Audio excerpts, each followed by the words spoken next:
Et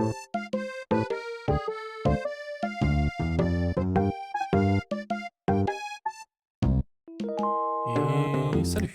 Bienvenue dans les actualités animées de cette semaine. Nous sommes le 3 décembre 2023. On se retrouve comme chaque semaine pour parler de l'actualité du cinéma d'animation. Et cette semaine, le programme, ça va être surtout de parler de la question de la parité dans le domaine du cinéma d'animation, les problèmes qui ont été identifiés et toutes les actions qui sont possibles pour amener un milieu plus inclusif.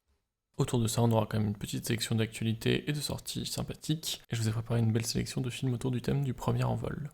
La première très bonne nouvelle, c'est le très grand succès en salle du film de Hayao Miyazaki, Le Garçon et le Héron, qui était sorti le 1er novembre dernier, et qui est un des grands succès de l'année au cinéma, avec actuellement 1,4 million d'entrées, et il est toujours en salle. C'est un peu le respect et toute la popularité du studio Ghibli qui parle à travers ces chiffres. Pas énormément de choses à rajouter là-dessus, à part que ça fait très plaisir de voir un film de Miyazaki avec un tel succès en salle, qui du coup dépasse tous ses films précédents. Deux nouvelles séries dont je voulais vous parler également, c'est la sortie de la saison 3 de Hilda. C'est des aventures folkloriques un petit peu fantastiques d'une petite fille à la campagne et de son rapport avec toutes les créatures magiques. C'est vraiment très bien animé, c'est des histoires qui sont très douces, très automnales et hivernales, c'est vraiment chaleureux. Et c'était une dernière saison ambitieuse parce qu'elle ne se basait pas sur des BD préexistantes mais sur un scénario tout à fait original et vous pouvez découvrir ça dès à présent sur Netflix. Les deux autres annonces séries, c'est des renouvellements de séries. Une saison 2 pour Fiona and Cake, qui avait été diffusée en septembre dernier, qui est le spin-off de Adventure Time, mais avec une histoire plus linéaire et un peu plus adulte. Donc ça fait très plaisir de voir que ça va se continuer et pas un nouveau spin-off. Et aussi, c'est l'annonce de la saison 5 pour la série Harley Quinn. C'est la version moderne de Harley Quinn, elle est moins attachée au personnage du Joker, elle vit plus ses aventures elle-même. Et voilà, ça fait plaisir de voir qu'une série comme ça continue. La chose dont on va parler principalement ce soir, c'est la parité. Chaque année, le CNC a mis en place un rapport d'étude par son observatoire de l'égalité, de l'observatoire de l'égalité femmes-hommes, parce que le CNC traite la parité de cette manière-là. Cet observatoire, il est très important, il a été mis en place il y a 9 ans, et chaque année, il donne des chiffres très précis sur là où la discrimination a lieu, comment on peut mettre en œuvre des choses, comment on peut identifier l'évolution des carrières, l'accès à l'emploi, l'accès à certains postes. C'est vraiment très précis et très intéressant. Ces chiffres, c'est très important de les avoir pour pouvoir lutter contre la discrimination et en faveur de la parité. Et le CNC en début d'étude rappelle quelques-unes des actions qui étaient mises en place. La mise en place de l'observatoire, évidemment. Le conditionnement des aides au cinéma, c'est des aides qui sont données uniquement à des projets qui rentrent dans un cadre de parité qu'a donné le CNC, notamment l'accès à des postes clés dans les productions, mais aussi la parité des présidences et des membres de l'ensemble des commissions du CNC, c'est-à-dire que les personnes qui vont choisir quels films vont avoir des aides et pourront voir le jour, ce sont des jurys qui sont mixtes à toute étape. C'est très important parce que forcément la diversité des points de vue, spécialement dans le financement des films, est cruciale. Mais aussi des actions plus patrimoniales, avec plus de réalisatrices dans les catalogues d'éducation à l'image dans les écoles, mais aussi une revalorisation du patrimoine cinématographique des réalisatrices, puisqu'effectivement, même si on a eu des réalisatrices à toutes les époques, leurs œuvres n'ont pas été autant conservées et diffusées en animation. Moi, ça me fait évidemment penser à Lotte Reininger, dont l'œuvre est encore sous-étudiée. Et les chiffres présentés par cette étude ne sont pas très positifs. L'observatoire montre très clairement qu'il y a des écarts de salaire, qu'il y a des écarts d'accès à des postes clés, qu'il y a des écarts d'accès à des postes mieux rémunérés et plus stables, et notamment de réalisation, avec des précisions spécifiques sur le domaine de l'animation en particulier, qui est le plus mauvais élève dans le tas, avec seulement 16% des productions qui remplissent ces quotas de parité dans les postes clés. C'est beaucoup plus faible que le cinéma documentaire ou le cinéma de fiction, du coup, il faut qu'on en prenne acte. Et quand on s'intéresse plus spécifiquement à la question de la réalisation, les chiffres ils sont assez faibles aussi. Seulement 27% des heures fabriquées par l'animation sont réalisées ou co-réalisées par des femmes. Ce chiffre il est intéressant à mettre en parallèle avec celui que donnait Audience la semaine dernière, avec 43% d'effectifs dans le secteur de la réalisation. Effectivement, si ce chiffre en termes d'emploi est vrai, ça ne veut pas dire que le nombre d'heures produites le sont. En fait, on a beaucoup de réalisatrices qui travaillent spécifiquement dans le domaine du court-métrage ou dans des postes d'assistanat réel, mais en termes d'heures produites, effectivement, ce chiffre reste seulement de 27%. L'étude donne beaucoup d'autres éléments très précis, marque quand même qu'il y a une amélioration depuis la mise en place de cet observatoire, mais montre clairement une différence de traitement, notamment qu'on laisse moins la place aux femmes réalisatrices d'accéder à des films à très gros budget, et qu'elles vont donc plus pouvoir s'exprimer dans le format documentaire ou dans le format du court-métrage, où les enjeux financiers sont moins grands. Finalement, l'étude conclut que s'il y a une discrimination envers les femmes, elle est aussi à contextualiser avec d'autres axes de discrimination, notamment l'âge. Voilà, c'est tout ce que je vais vous transmettre sur cette étude, mais n'hésitez pas à aller la consulter vous-même, car elle regorge de chiffres extrêmement intéressants qui viennent valider beaucoup d'observations personnelles qu'on peut se faire du milieu. Cependant, je voulais pas laisser là avec ce constat assez négatif de la discrimination du métier, je voulais aussi montrer des actions concrètes qui sont mises en place pour réduire les problèmes de discrimination liés au genre.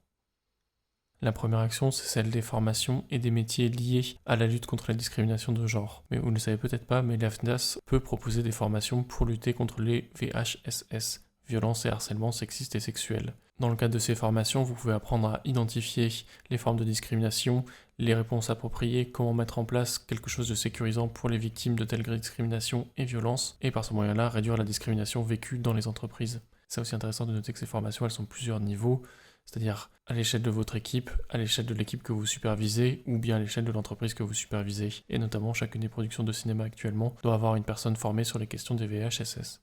L'autre métier qui est beaucoup mis en avant en ce moment par le CPNEF, c'est le métier de coordinateuriste d'intimité. Ce sont des personnes qui sont formées psychologiquement et pour les méthodes d'actorat à accompagner des personnes dans des scènes d'intimité, notamment de nudité, de sexualité et parfois de violence.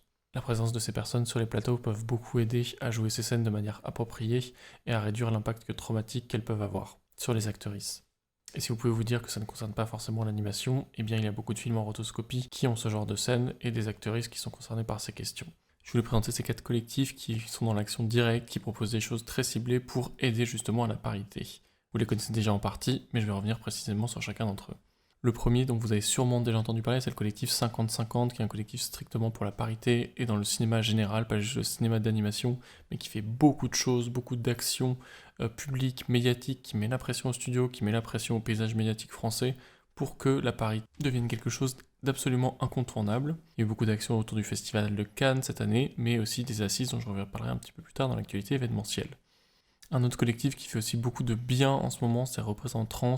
Représente Trans, comme vous pouvez le deviner par le nom, c'est un collectif qui s'intéresse principalement aux questions des personnes non-binaires et transgenres et qui a mis en place un annuaire de l'audiovisuel, c'est-à-dire un accès direct à des professionnels de plein de métiers différents, en scénario, en mise en scène, en réalisation, que vous pouvez faire intervenir sur des films, sur des projets de films, soit en consultation, soit les employer directement si c'est un des thèmes de votre film ou que votre film a des personnages transgenres ou non-binaires. C'est hyper utile parce qu'on sait à quel point les récits doivent être portés par des personnes concernées et ce collectif encourage vraiment à ça et rend des démarches d'inclusivité à l'écran mais aussi derrière la caméra beaucoup plus accessibles. Le collectif dont je suis obligé de parler contractuellement presque, c'est les intervalles qui sont spécialisés sur la question de l'animation et donnent beaucoup d'études chiffrées et d'études très précises sur notre domaine de l'animation. Bon, je ne présente plus d'intervalles que vous connaissez bien avec beaucoup de chiffres, notamment sur la répartition genrée, l'accès au métier de la réalisation. Si je ne peux citer qu'une seule chose dans le travail des intervalles, c'est vraiment ces études sur la représentation genrée derrière et devant la caméra, avec à chaque année une veille sur les productions annoncées, leurs limites, ce qu'elles font de manière superficielle et ce qu'elles font de manière entière. C'est très spécialisé sur les questions de l'animation, du coup ça nous touche directement. Et le dernier groupe, c'est les femmes s'animent. Les femmes s'animent, vous devez connaître notamment leur programme de mentorat qui permet à des jeunes réalisatrices ou professionnels de l'animation d'entamer des carrières plus longues, plus durables et de permettre de lutter contre les problèmes d'accès aux postes supérieurs dans les domaines de l'animation. Et les LFA font beaucoup de collaborations, notamment avec Women in Animation, le collectif américain, mais aussi avec le collectif 50-50. Voilà, ce n'est que des exemples très courts sur des associations qui ont des actions positives bien plus larges, mais c'est pour vous montrer qu'on peut faire des choses à toutes les échelles, et vous-même, dans votre entreprise, dans votre école, dans votre association, eh bien vous pouvez avoir une action positive en encourageant des personnes minorisées à s'exprimer, en accompagnant leurs paroles, ou bien en les accompagnant dans leur carrière. Et voilà, ce sera tout pour ce dossier parité. J'espère que j'ai pu évoquer en quelques mots les enjeux principaux qu'on a autour de ça. Et on va glisser tout doucement vers l'actualité événementielle de cette semaine, et je suis obligé de commencer par les assises pour la parité, l'égalité et la diversité dans le cinéma et l'audiovisuel, organisées par le collectif 50 à l'Institut du monde arabe à Paris, qui va revenir dans des conférences sur les problèmes d'égalité dans le milieu du cinéma. Je vous cite quelques-uns des thèmes: une table ronde sur la prévention des violences et harcèlement sur les lieux de travail, une prise de parole conjointe du CNC et de l'AFDAS sur les formations pour aider à lutter contre les formes de discrimination, une rencontre spéciale avec les femmes s'animent dont je vous parlais juste avant, mais aussi des conférences très précises qui me font plaisir de voir ici, comme cette conférence sur le racisme dans les métiers des actrices, les métiers de coordination d'intimité dont je vous parlais un petit peu avant, et aussi un questionnement sur la consommation d'alcool et de drogue dans le milieu du travail. Le milieu du cinéma n'est pas du tout étranger à ce genre de problème, que ce soit dans les fêtes ou au travail tout simplement, du coup je trouve ça hyper bien de les aborder dans le cadre de ces assises. L'événement va être capté et rediffusé, du coup même si vous ne pouvez pas vous rendre sur place, vous pourrez savoir ce qui a été dit. L'autre gros événement de l'animation de cette semaine, c'est le LIAF, London International Animation Festival, dont c'est la 20e année. C'est le plus gros festival du Royaume-Uni qui est spécialisé sur les questions d'animation. Donc c'est l'occasion de faire un grand best-of de toutes les programmations des années dernières, explorer comment certaines thématiques ou certains genres ont évolué au fur et à mesure des années. C'est intéressant de voir la programmation, c'est intéressant de voir les sélections. Et en plus, c'est un événement qui est hybride, donc même si vous ne pouvez pas être sur place, vous pouvez visionner une des programmations en ligne pendant quelques semaines. Et je voulais aussi noter la présence d'une conférence qui a piqué mon intérêt sur la neurodiversité dans le milieu de l'animation, comment on intégrait les personnes neuroatypiques dans notre industrie. C'est des questions qui commencent tout juste à se poser en France de manière publique, et je trouve ça intéressant de voir comment d'autres cultures adressent ces problèmes, et je pense qu'on peut s'en inspirer. Et pour conclure ces actualités événementielles, je suis très heureux de vous dire que Parallax va faire sa première émission en live cette semaine à la cartoucherie à Valence. Si Parallax arrive à faire de l'événementiel, vous aussi vous pouvez.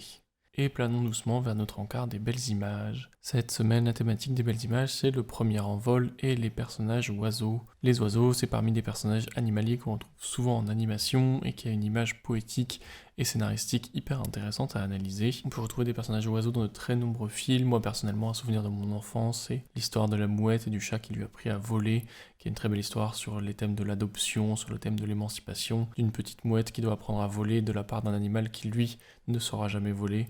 Et c'est une manière de commencer, de vous parler de ces personnages oiseaux qui ont vraiment une symbolique très particulière en animation, parce qu'il y a beaucoup de choses qui leur sont associées dans la littérature et dans la poésie, notamment l'envol, la séparation du sol, la manière de s'émanciper, mais aussi la fragilité délicate qu'on peut avoir. Cette fragilité, on la retrouve très bien dans nos courts-métrages. Drôle d'oiseau de Charlie Belin qui évoquait comment des personnes marginales pouvaient se retrouver autour de l'observation d'oiseaux dans un court-métrage poétique que j'adore par-dessus tout et que je n'arrêterai jamais de vous parler. Le film s'inspire d'ailleurs beaucoup du magazine La Hulotte, un magazine d'observation de la nature qui tire son nom d'une très belle chouette. En restant sur des jolis noms d'oiseaux, je veux absolument vous montrer ces images de Lise et l'oiseau bleu de Naoko Yamada, qui est une très belle histoire sur une relation lycéenne entre deux musiciennes qui doivent jouer une pièce musicale autour de Lise et l'oiseau qu'elle a recueilli chez elle, qui prend forme humaine. C'est un film qui utilise cette figure de l'oiseau pour parler de la domesticité et des relations humaines. Est-ce qu'un oiseau, on a le droit de le garder en cage? Doit-on le libérer? Doit-on l'encourager? Ou doit-on lui couper les ailes? Et cette métaphore filée se retrouvera à travers tout le long du film avec cette codépendance entre deux lycéennes qui ne savent pas vraiment qualifier leur relation et de savoir qui la mène et qui la suit. C'est absolument sublime, Les oiseaux bleus. C'est un de mes films préférés. Il faut aussi dire que dans ces dernières années, on a eu beaucoup de films d'animation 3D aussi autour des oiseaux, avec par exemple Richard la cigogne. Dans ces deux histoires, on retrouve des personnages de zoo qui, tels le vilain petit canard, ont du mal à s'adapter à un nouvel environnement et doivent prendre leur envol et devenir des beaux cygnes blancs en utilisant des thématiques comme l'oiseau domestique qui doit retourner dans la nature sauvage, ou une histoire de Richard qui n'est pas du tout une cigogne mais qui va apprendre à vivre avec elle car c'est sa famille d'adoption. Et pour finir cette thématique oiseau, je suis absolument incapable de ne pas vous présenter ces très touchante image du roi et l'oiseau, où il y a plusieurs personnages oiseaux, un personnage très moqueur qu'on voit tout au long du film, et dans cette scène finale, c'est un tout petit oiseau qui est enfermé dans une cage et qui va être libéré par un robot qui va le laisser prendre son envol, puis finalement briser la cage. C'est une des séquences les plus belles et les plus iconiques de l'animation française, et qui fait un très beau lien symbolique entre les oiseaux et les artistes qui ne doivent pas être retenus en cage et savoir voler de leurs propres ailes. Et sur ces mots, ce sera tout pour les belles images de cette semaine.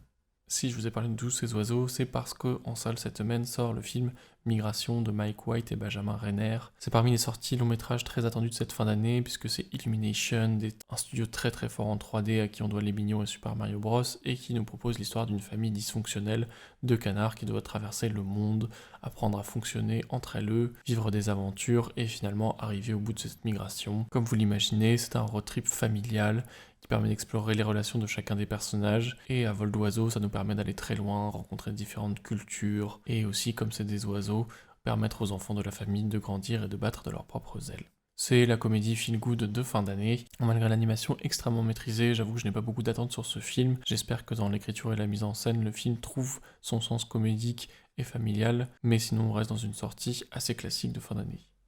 L'autre film de cette semaine qui lui est beaucoup plus atypique, c'est Le Grand Magasin au bonheur des animaux de Yoshimi Itazu, qui lui nous vient du Japon. C'est un film très feel good sur une jeune femme qui va devenir concierge dans un grand magasin des animaux. Et être concierge dans ce monde, ce n'est pas de tout repos parce que vous devez vous adresser à tous vos clientes du magasin, les aider dans leurs emplettes, mais qui ne sont pas simplement des emplettes, qui sont des débuts d'histoire relationnelle, romantique, amoureuse, d'ambition. Et c'est l'histoire de ce personnage de Akino qui va devoir apprendre à être la meilleure concierge. L'animation et le dessin sont vraiment très très ciselés, ça a l'air très dynamique mais en même temps absolument chou. C'est un film qui a l'air d'être absolument feel good et donc qui est une très très bonne sortie pour cette fin d'année. Personnellement, je l'attends avec grande impatience car le manga original était dans ma liste de choses à lire depuis très longtemps et je n'en entends absolument que des bonnes choses. Et cela va conclure cette émission de Parallax. J'espère vous avoir fait découvrir des belles choses comme d'habitude et avoir pu vous apprendre des choses sur les questions de parité et comment elles évoluent en ce moment. C'est un sujet qui est très important pour moi et on a envie que l'industrie soit plus inclusive, donc il faut en parler et faire des choses à ce sujet pour que tous puissent prendre leur envol et faire des beaux films. Sur ces mots, je vous dis au revoir et comme d'habitude, regardez des bonnes choses, parlez de bonnes choses et créez de bonnes choses. À la semaine prochaine!